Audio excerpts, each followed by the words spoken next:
শুধু মাইকের সামনে সুন্দর আখলাক, এটা কিন্তু আখলাকের বহির্প্রকাশ না। যেমন তার শাশুড়ির একটা বক্তব্যে তার শাশুড়ি বলেছে যে সে নামাজের ক্ষেত্রে একেবারে বেখবর। আল্লাহর কসম সে নামাজ পড়ে না। আমি অবাক হয়ে যাই, মাগরিবের রক্ত সে দিয়ে টান টান হয়ে ঘুমাইতেছে, কি ব্যাপার।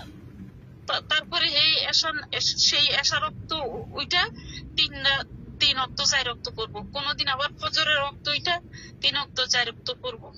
সারা দিন কুমিরের মতো ঘুমাইবো, সারা রাত্রি মোবাইল নিয়ে বসে থাকবো, আর আমার মেয়ের সাথে ঘেউ ঘেউ করবো, অমুকরে ভালোবাসি, তমুকরে ভালোবাসি, তুমি একটু আমাকে বিয়ে করায় দাও, তুমি আমাকে একটু বিয়ে করায় দাও। বুঝছেন, তার অনেক নারী লিপসু, তার চোখের হেফাজত নাই। সে অনেক, আমি বইলে শেষ করতে পারবো না। আমি অনেক অনেক অপেক্ষা করছিলাম যে দেখি আলেমদের সমাজে থাইকা যদি তার ইসলাহ হয়, কিন্তু সে অহংকারী, যে নিজের দোষ নিজে জানে যে এটা আমি দোষ করছি, এটা আমি অন্যায় করছি, কিংবা এটা আমার গুনাহ হয়েছে, সে তওবা করে ফিরে আসে।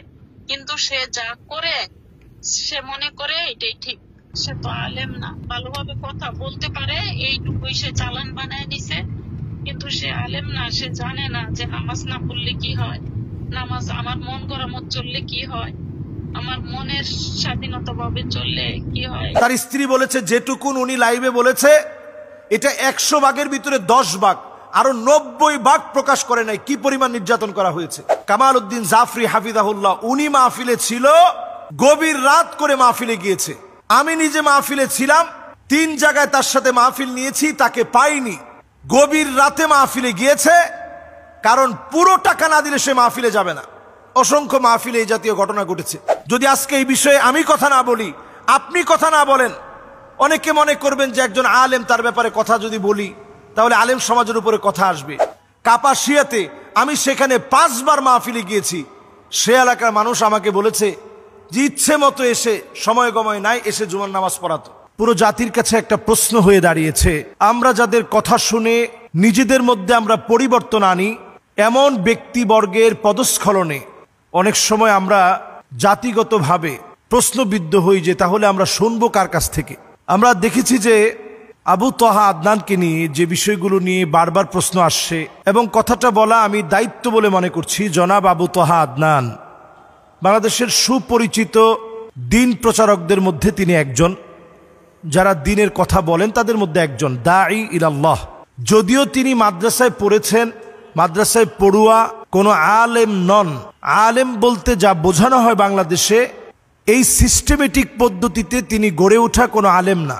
জেনারেল থেকে আসা, হঠাৎ করে ঘুম হয়ে যাওয়া, এবং চমকপ্রদ আখিরুজ্জামান, শেষ জামানার গল্প, যা নবীজি সাল্লাল্লাহু আলাইহি সাল্লাম বলেছেন, যে কথাগুলো আমরাও আমাদের অসংখ্য আলোচনায় আখিরুজ্জামান নিয়ে কথা বলি, এই কথাগুলোকে তিনি অত্যন্ত সুন্দর উপস্থাপনায় জাতির সামনে পেশ করেছে। জাতি ওনার কথাগুলো গ্রহণ করে নিয়ে অনেক যুবকের পরিবর্তন হয়েছে। পারিবারিক কেমন একটা স্ট্র্যাটেজি এখন দেখা দিয়েছে। ওনার স্ত্রী ওনার স্টেটমেন্টে যে বিষয়গুলো তুলে ধরেছে ফেসবুক যোগাযোগ মাধ্যমে, আমি আজকে এই বিষয়টা নিয়ে প্রশ্নের মুখে এজন্য কথা বলতে চাই, কারণ ওনার স্ত্রী মাওলানা কোরবান আলী রহমতুল্লাহ আলাইহির একজন মেয়ে। মাওলানা কোরবান আলী বাংলাদেশের অত্যন্ত প্রথিতযশা একজন আলেম ছিলেন, যার 36টা প্রতিষ্ঠান রয়েছে। এবং আমি কাপাসিয়াতে ওনাদের বাড়ির মাহফিলে 5 বার আমি গিয়েছি। আমি দেখেছি তার প্রত্যেকটা ভাই, জনাব আবু তো আদনান সাহেবের স্ত্রীর প্রত্যেকটা ভাই অনেক ভালো ভালো আলেম, মাদ্রাসার খিদমতে আছেন, মসজিদের খতিব হিসাবে আছেন, সবাই ইলমের সাথে লেগে আছে। এমন একটা পরিবার থেকে বিলং করা একটা মেয়ে, যার আগে একটা ডিভোর্স ছিল, সংসার বিচ্ছেদ হওয়ার পরে তার সঙ্গে বিবাহ হয়। এরকম একটা মেয়েকে যদি আপনি আশ্রয় দেন, নবীজির হাদিস অনুযায়ী আস-সাঈ আলাল আরমালাতি ওয়াল মিসকিন কাল মুজাহিদি ফি সাবিলিল্লাহ, এটি আল্লাহর রাস্তায় জিহাদ করার সমান সওয়াব, যে আপনি এমন একজন অসহায়কে জায়গা দিবেন যে বিধবা, যার আগে বিবাহ ছিল। তো এটা জেনে বুঝে আপনি একটা আলেম ফ্যামিলিতে বিয়ে করলেন। বিয়ে পরবর্তী সময়ে এক পক্ষ কথা শুনে, এক পাক্ষিক কথা শুনে বিচার বিশ্লেষণ অনেক সময় করা যায় না, সঠিক সিদ্ধান্ত দেওয়া যায় না।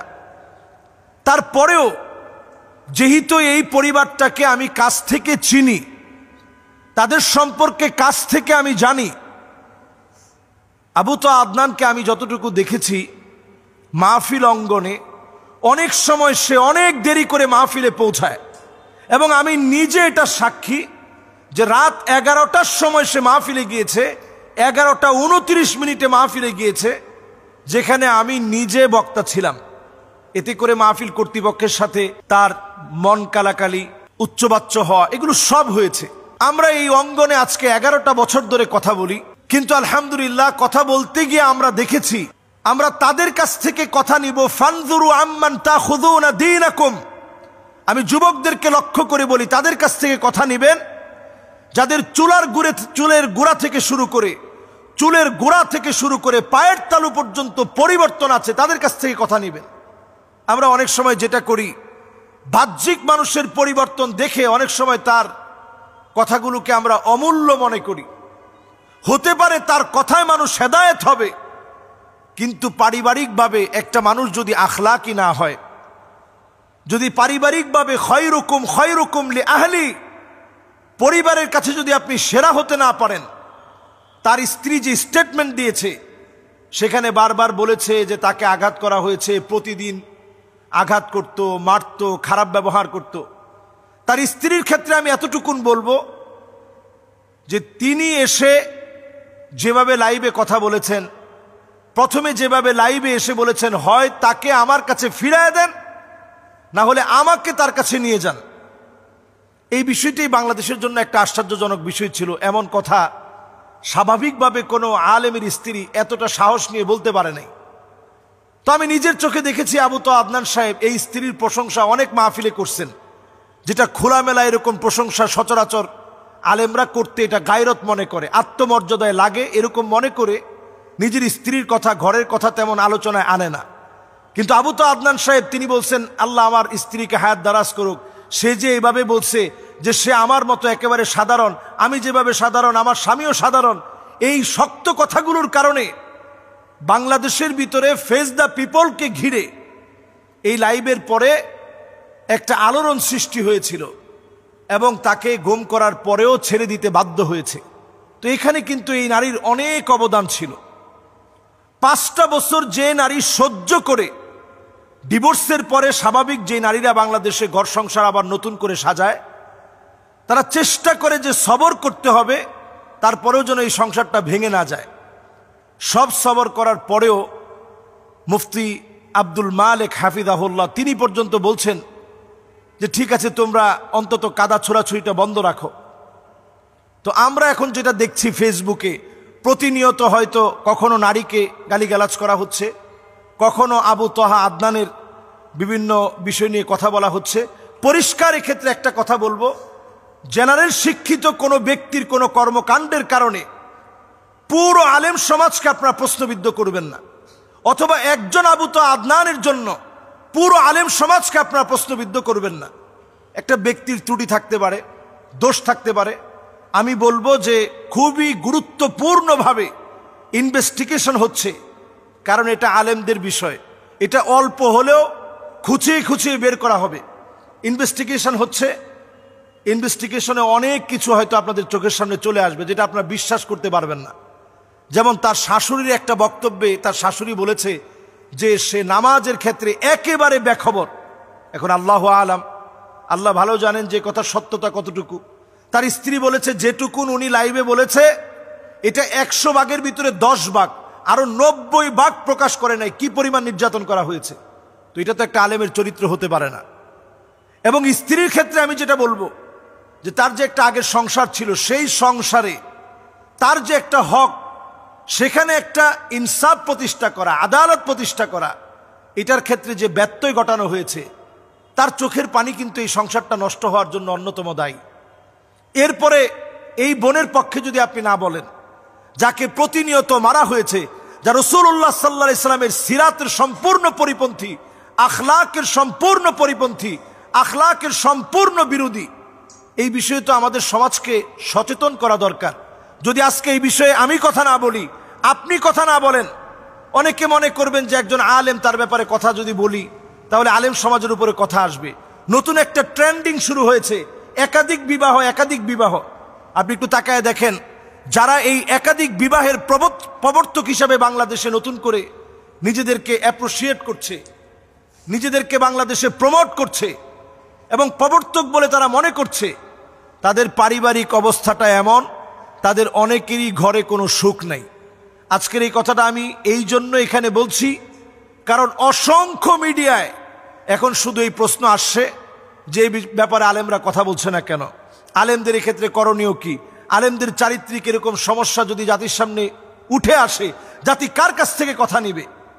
এজন্য পরিষ্কার কথা, ফানজুরু আম্মান তাখুযুনা দীনাকুম, আগে আপনি লক্ষ্য করবেন ওই লোকটার দিকে চুলের গোড়া থেকে পায়ের তালু পর্যন্ত সুন্নতের অনুকরণ আছে কিনা। শুধু মাইকের সামনে সুন্দর আখলাক, এটা কিন্তু আখলাকের বহির্প্রকাশ না। নবীজি সাল্লাল্লাহু আলাইহি সাল্লাম বিখ্যাত সেই হাদিসের দিকে যদি আমরা রাসূলের তাকাই, আসাফারতা মাআহু, তুমি কি তার সাথে সফর করেছো? আতাআমালতা মাআহু, তুমি কি তার সাথে লেনদেন করেছো? যদি সফর আর লেনদেন না করেন, আপনি কেমনে বুঝবেন লোকটা ভালো মানুষ? আমি যতটুকুন দেখেছি, একেবারে কাছ থেকে, যেই তো ময়দানে কাজ করা হয়েছে, যতটুকুন আমি দেখেছি, প্রায় সময় কামাল উদ্দিন জাফরি হাফিজাহুল্লাহ উনি মাহফিলে ছিল, গভীর রাত করে মাহফিলে গিয়েছে। আমি নিজে মাহফিলে ছিলাম, 3 জায়গায় তার সাথে মাহফিল নিয়েছি, তাকে পাইনি। গভীর রাতে মাহফিলে গিয়েছে, কারণ পুরো টাকা না দিলে সে মাহফিলে যাবে না। অসংখ্য মাহফিলে এই জাতীয় ঘটনা ঘটেছে। এগুলো আলেমদের জন্য অত্যন্ত অসুন্দর, আলেমদের জন্য অসম্মানজনক এবং এগুলো দৃষ্টিকটুর।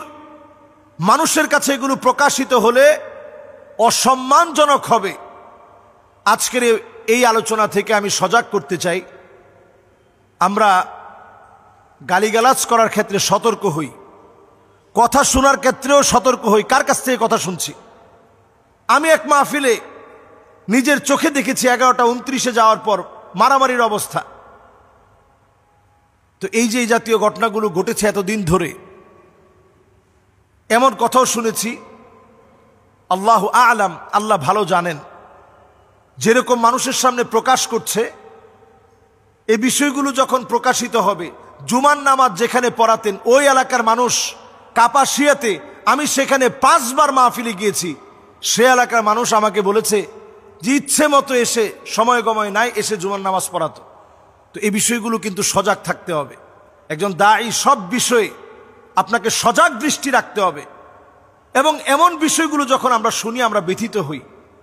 একটা বোনের আর্তনাদ আমাদেরকে অনেক সময় ব্যথিত করে, একজন মায়ের আর্তনাদ আমাদেরকে ব্যথিত করে, একজন ভাইয়ের আর্তনাদ আমাদেরকে ব্যথিত করে।